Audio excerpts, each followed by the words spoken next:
Currently in Nigeria, we have an epidemic. The epidemic we have in Nigeria is no regard for human life. We no longer have regard for sanctity of human life. I don't know if it is because of the news we get every day, all the stories we hear every day of 200 being killed, there are 100 being killed, there are 400 kidnapped, people murdered, people bombed. So we are so desensitized.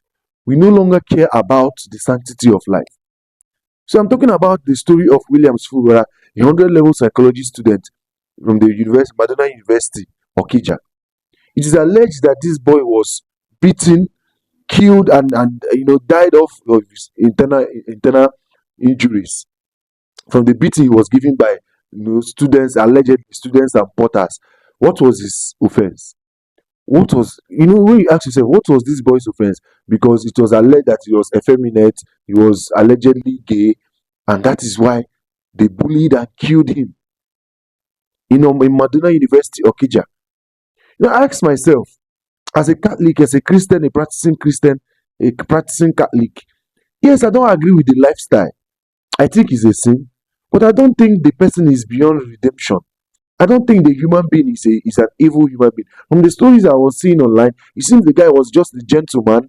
He was good to everybody. He knew how to cook, so he cooked for other students. That was the story I was getting allegedly.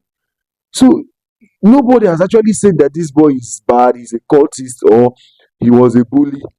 All the videos I've seen, yes, he's behaving in a effeminate way, but that doesn't mean he should lose his life.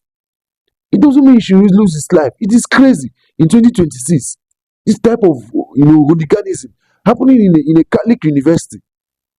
It is crazy, and it's repugnant to human nature.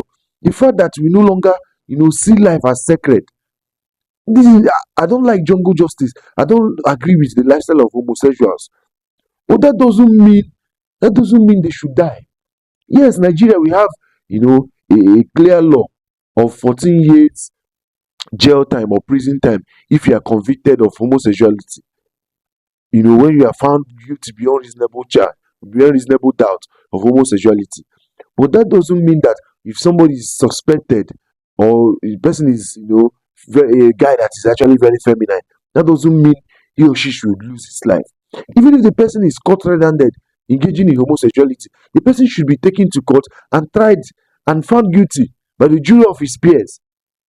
I find it very, very crazy. I find it asinine that in 2026, a young boy, somebody that has a bright future, a 100-level psychology student, has lost his life.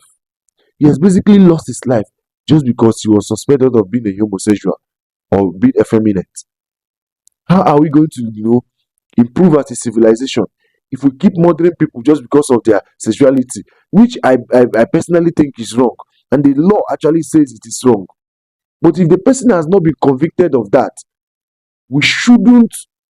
I don't know, why should we start beating the guy just because he's effeminate or he's feminine? I'm sorry I'm ranting, but it hurts me, as this is coming from a strong Catholic, somebody that doesn't believe in homosexuality. But I will still fight for the guy's right to live and to exist. And he has not been convicted. He has not been proven beyond reasonable doubt of engaging in homosexuality. Why should he lose his life? Madonna University should. I don't know why there's no outrage across the nation amongst the youth. I don't know why there's no outrage. Madonna University should look into what is happening, and if they are not taking the investigation seriously, I enjoin the police to find them liable. Because a father has lost his child, his son, a mother has lost her son, and all because he was suspected of being an alleged homosexual. We can't continue like this in 2026. It is not working. It is not acceptable. And that is all I'm going to say about that.